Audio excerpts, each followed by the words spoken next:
estamos con Monseñor Néstor Herrera, obispo emérito de Machala, en Ecuador.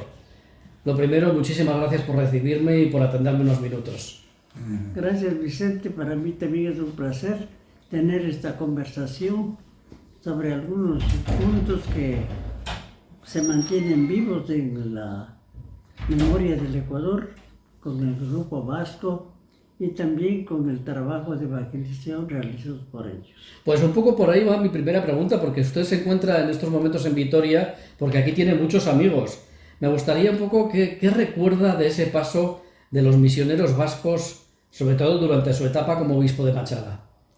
Bueno, yo siempre les he dicho a ellos y a la gente que me aborda el tema que para los vascos yo mantengo mucha gratitud y afecto, porque durante los años que ellos estuvieron en Machala, durante mi episcopado, fueron primero un brazo derecho para el ministerio pastoral.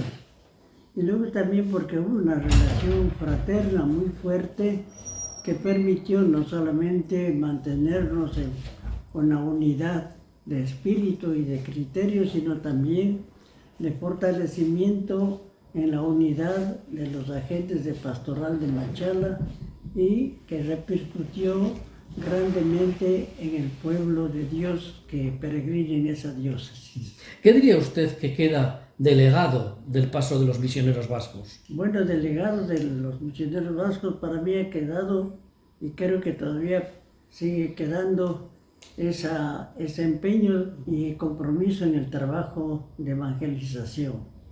Eran muy insistentes, muy comprometidos, y eso contagiaba a los nacionales y a los que se incorporaban progresivamente, por ejemplo, de los religiosos y religiosas que venían a trabajar en la diócesis, y creó un ambiente que permitió a la larga tener una iglesia viva, una iglesia dinámica y una iglesia muy solidaria. El compromiso de Misiones Diocesanas Vascas con Ecuador se mantiene, y un ejemplo de ello es el trabajo que se está haciendo y en el que se encuentran allí todavía trabajando pues José Antonio Chavarrí y Juancho Donés, y especialmente Juan Ramón Echevarría. Me refiero al proyecto Raíces y Sueños y Recuperación de toda la cultura montuvia. ¿Cómo valora usted este trabajo que se está haciendo? El trabajo de Juan Ramón lo conozco bastante bien porque con él hemos estado en contacto desde hace bastante tiempo. José Antonio y Juancho llegaron solamente el año pasado, pero dada la amistad que había, porque nos conocíamos en la diócesis de Machala, también mantenemos una relación bastante cercana. El trabajo de Juan Ramón es un trabajo realmente muy encomiable, porque está, como el mismo nombre lo dice, redescubriendo las raíces de toda la idiosincrasia del pueblo manabita y de la iglesia de Manabí, que fue evangelizada en buena parte por el grupo misionero vasco, sobre todo en los sectores en donde está realizando esta investigación y esta publicación Juan Ramón. José Antonio y Juancho se han incorporado así como colaboradores, porque ellos tienen una responsabilidad de las parroquias, pero evidentemente la colaboración actual de los tres vascos que están ahí no es la que tenían en nuestro tiempo, cuando Los Ríos estaba enteramente a cargo de Misiones Diocesanas Vascas y como ramificación estaba El Oro y estaba Manabí. Y por eso yo creo que eso va a permitir que se mantenga todavía vivo la presencia de ellos, aun cuando estén ausentes personalmente. Bueno, desgraciadamente su país ha saltado a las portadas de los diarios internacionales, no solo por el hecho de las últimas elecciones, sino porque en el marco de las mismas tuvo lugar el asesinato de uno de los candidatos, del periodista Fernando Villavicencio, ¿no? A mí me gustaría preguntarle que cómo se encuentran actualmente las cosas allí en Ecuador y sobre todo que qué papel puede jugar la Iglesia en la estabilización del país. Bueno, Fernando Villavicencio, desde cuando él saltó a la política como asambleísta nacional, siempre cautivó la atención de una gran parte de la ciudadanía ecuatoriana, porque él primero se dedicó a la investigación y eso le mereció un destierro dentro del país, o más bien digamos el que él se fugara y se refugiara en la selva amazónica para no ser atacado directamente por Correa, ¿no? Porque las relaciones que hacía de la investigación pues siempre iban contra el régimen de Correa. Luego después en la asamblea él presidió la comisión de fiscalización y ahí hizo unas revelaciones muy fuertes por las cuales fue siempre atacado por la bancada correísta que llevamos nosotros y que le torpedeaban, así llamamos nosotros una palabra, cuando no dejan continuar o no dan acogida a las denuncias.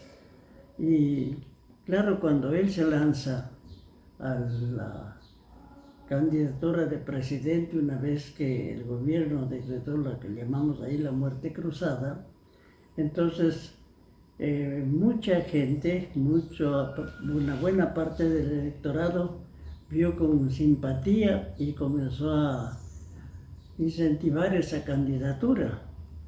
Y eso preocupó mucho a los correístas que, como es Vox Populi ahí en el Ecuador, tienen vinculaciones con el narcotráfico, porque parece que son ellos los que les sostienen económicamente o les financian en todo eso. Y claro, desde los puestos de que están, porque no todos han salido después de Correa, algunos siguen todavía, tienen ciertas diferencias y por eso tienen todavía una fuerte influencia en la vida del país, ¿no? Entonces, eso trajo consigo una actitud bastante de confrontación con Villavicencio y los candidatos correístas sobre todo. Y claro, se ve que a pesar de que teóricamente él estaba bien protegido por, por su seguridad, esa seguridad no funcionó. Nosotros creemos que con complicidad de algunas autoridades de alto rango, tanto de la policía como de las Fuerzas Armadas, porque no se entiende cómo a todos los candidatos les conducían en vehículos blindados y en los mítines tenían unas puertas de escape para no enfrentarse directamente con la gente.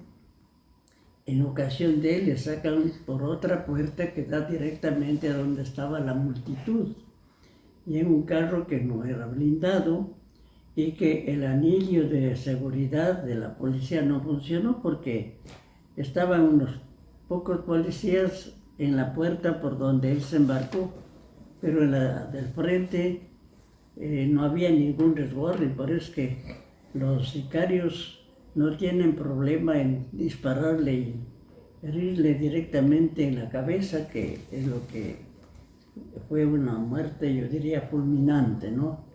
Y lo mismo hicieron con el que se cree que fue el autor material principal, que con una de las balas de uno de los guardaespaldas que estaba al otro lado fue herido, y en lugar de llevarle a una casa de salud, le llevan a esta instancia de flagrancia, en donde muere sin ninguna atención médica, ¿no?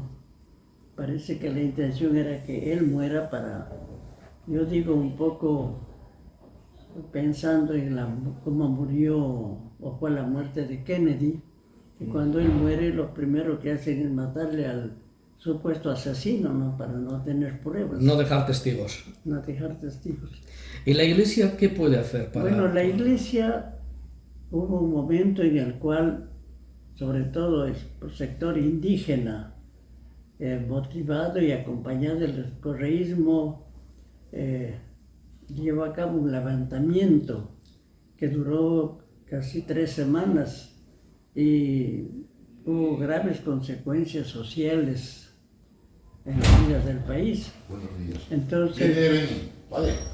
Entonces, ahí la Iglesia se ofreció no como mediadoras, pero sí como vedora y como animadora de unas mesas de conversación para tratar los puntos que exigían los de levantamiento. Se avanzó bastante, pero no en la manera como querían los que habían propuesto esos temas y como esperábamos también los demás ciudadanos. Pero algo se logró y al menos quedó en la conciencia de los ecuatorianos este sentido que siempre ha habido entre nosotros de que la Iglesia en los momentos difíciles da la cara. Y esa puerta sigue abierta. No porque tiene la solución, sino al menos para poder conversar. Y esa puerta sigue abierta. Esa puerta sigue abierta y sigue funcionando, porque la directiva de la Conferencia Episcopal siempre está atenta a estos acontecimientos para, al menos con su palabra, tratar de apaciguar los ánimos, tal como ocurrió a raíz del asesinato de este señor Villavicencio, que la Iglesia fue una de las primeras en manifestar su rechazo a esta forma violenta de actuar de los contrarios, porque creemos que entre gente civilizada las cosas se arreglan hablando, no matando. En Latinoamérica la Iglesia también es perseguida y son muchos los casos que podemos hablar. Podemos hablar de Venezuela, pero últimamente el caso más sangrante es Nicaragua. A mí me gustaría, como Iglesia hermana, que es la Iglesia de Ecuador, de la Iglesia nicaragüense, que me valen un poco cuál es o qué sentimientos le produce, ¿no?, esta persecución que últimamente, pues el último dato ha sido la actuación del matrimonio de Ortega y Rosario contra los jesuitas, ¿no?, contra la UCA, ¿no?, inicialmente, y después contra toda la orden jesuítica en Nicaragua. Bueno, hay un rechazo generalizado de una buena parte de entre los pueblos de Latinoamericana hacia este llamado socialismo del siglo XXI. Pero también hay un gran número de partidarios que tratan de mantener siempre guiados por estos líderes de este movimiento, que todo el mundo cree que, como decían antes, obedece a que ellos les financian no solamente la vida y los proyectos, sino también toda la parte de propaganda social, ¿no? Entonces te ve en Bolivia, en Chile, en el Perú, en Colombia, si bien es cierto que han ganado estas corrientes del siglo XXI, del socialismo del siglo XXI, sin embargo también hay una fuerte oposición. Ahora lo que ha ocurrido y sigue ocurriendo en Venezuela, eso ya no tiene nombre porque ahí hay un maquiavelismo completo que cambian las cosas de tiempo en tiempo y de esa manera le mantienen al pueblo sencillo un poco distraído de la realidad y solamente pensando en ciertos beneficios ocasionales que les dan, sobre todo a base de los bonos, ¿no? Y lo que pasa ahora en Nicaragua, eso es terrible porque primero nunca se pensó que este señor Ortega, que fue del sandinismo y que combatió por la libertad, él sea el principal opositor a la libertad en los tiempos actuales en su país, ¿no? Y en una forma bien atroz y violenta, porque no se compadece de nadie. Y claro, como la Iglesia siempre ha sacado la cara por los humildes, ha sido defensora de los derechos humanos y de la consecución de la paz, ha encontrado como un enemigo al cual puede destrozar con figuras como las del arzobispo Álvarez, que lo tiene ya prácticamente un año en prisión, ¿no? Y claro, eso, la mayoría del pueblo latinoamericano que es creyente, que es católico, ha rechazado siempre y no ve la manera por qué lo deban tener así tanto tiempo en prisión, porque se podía pensar que unos pocos días podían apresarle hasta investigar, ver si es realidad lo que pensaban o lo que habían denunciado, pero no ya considerarle un opositor político al régimen, y que esa es la condición en la cual se encuentra ahora, ¿no? Y por otra parte, lo de la UCA, pues no ha hecho sino repetir lo que ocurrió en El Salvador, ¿no? Y ya ve usted que ahora el Papa ha propuesto que sea considerada la beatificación del principal jesuita de ahí de la UCA de El Salvador, ¿no?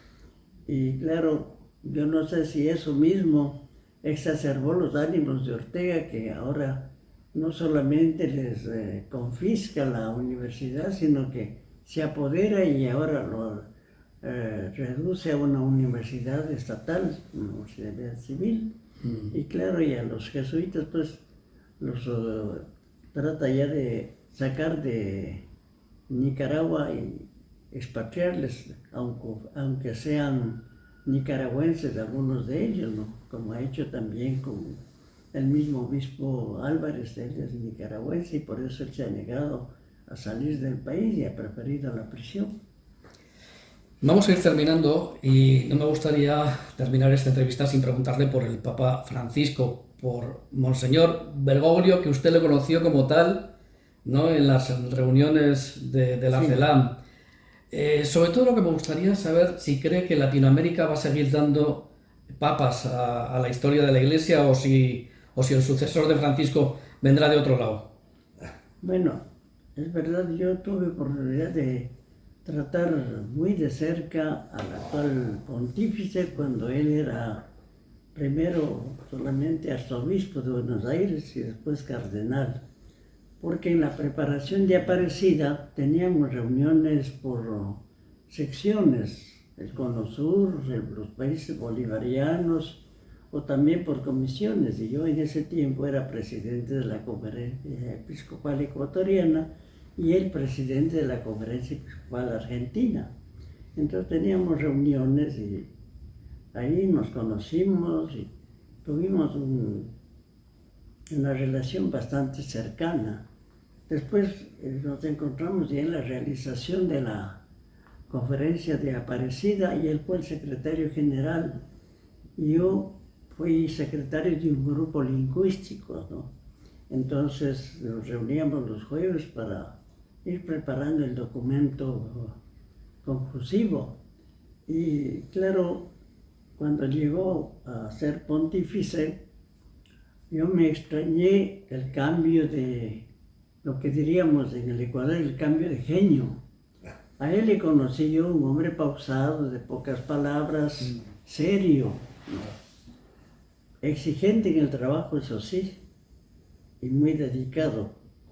Pero de eso a la forma como comenzó su pontificado, muy sonriente, muy cercano a la gente, muy amistoso, pues sí ha llamado la atención a muchos que lo conocimos antes de que sea pontífice, ¿no?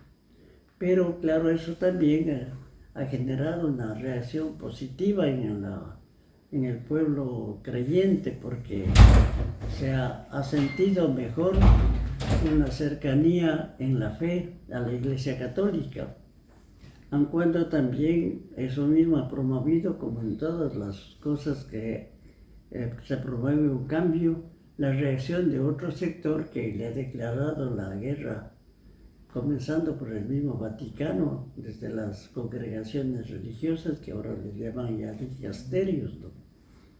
Ahora, en su pregunta, yo creo que la gran aspiración de los latinoamericanos es que continuara. Había un candidato muy opcionado que era el cardenal Madariaga, pero claro, ya él también ya cumplió los 75 años de edad y eso puede ser un motivo para no tenerle muy presente. Por otra parte, usted sabe que a nivel de iglesia en Europa hay mucha resistencia a los cambios que promueve el Papa Francisco. De Alemania siempre se está hablando de un cisma que se va a consumar, aun cuando parece que las cosas van lentamente, no se van a pronunciar tan de golpe. Por otra parte, también hay una cierta simpatía por el episcopado africano, y muchos hablan de un próximo papa del África, sobre todo esos que creen en ciertos vaticinios que no sé hasta qué punto se pueda creer, que hablan de un papa negro, ¿no? Entonces, sí, el futuro de la iglesia yo le veo bastante incierto, porque no hay una corriente que uno pueda decir, esta es avanzadora y va a triunfar, sino que va a haber también, hay una contraposición de fuerzas, ¿no? Y como esto ha llegado incluso a comprometer a cardenales que incluso se han enfrentado con el Papa Francisco, en las votaciones no va a ser fácil encontrar un consenso. Y eso, aparte de demorar la elección, puede traer, así como trajo la elección del Papa Bergoglio, una novedad en la elección del nuevo pontífice que le suceda, ¿no? Pero al menos tenemos la alegría de que el Papa actual se ha dado pasos bastante acertados y bastante comprometedores para la Iglesia. Esta misma sinodalidad, ¿no? Que permite que la Iglesia funcione como quería Jesús, es decir, con todos los creyentes. Y los creyentes, pues la mayoría son seglares, son laicos. Los ministros ordenados, sacerdotes, obispos, somos pocos en relación con eso. Y sin embargo, en el transcurso del tiempo hemos sido los que hemos gobernado la Iglesia y los laicos han sido siempre puestos de lado. Hoy es la época de los laicos y espero yo que la voz de los laicos sea escuchada en el porvenir de la Iglesia para que sea realmente el pueblo de Dios la Iglesia, no solamente como diríamos, como un pequeño reducto de creyentes, sino todo el pueblo de Dios, ¿no? Y en ese sentido también está la gran revelación de estas dos encíclicas del Papa, la del Laudato Si. Laudato Si, sobre la casa común, y luego la Fratelli Tutti, ¿no? Sobre la fraternidad dentro de la Iglesia, porque todos teóricamente nos llamamos hermanos, y ahora hay también incluso una práctica bastante generalizada de saludarse, hola hermano, ¿cómo está? Pero de la palabra al hecho hay mucha diferencia, ¿no? Pues nada, pues me quedo un poco con esas palabras suyas, don Néstor. Le agradezco estos minutos que me ha dedicado y nada, le deseo un feliz viaje de regreso a su tierra, a Ecuador. Gracias, yo le agradezco por darme la oportunidad de expresar mi gratitud y afecto públicamente al grupo misionero vasco que ayudó mucho a la evangelización del pueblo ecuatoriano, sobre todo en sectores que eran bastante descuidados. Y luego también de tener esta entrevista que de alguna manera puede llevar algún concepto a los televidentes. Muchísimas gracias. Yeah.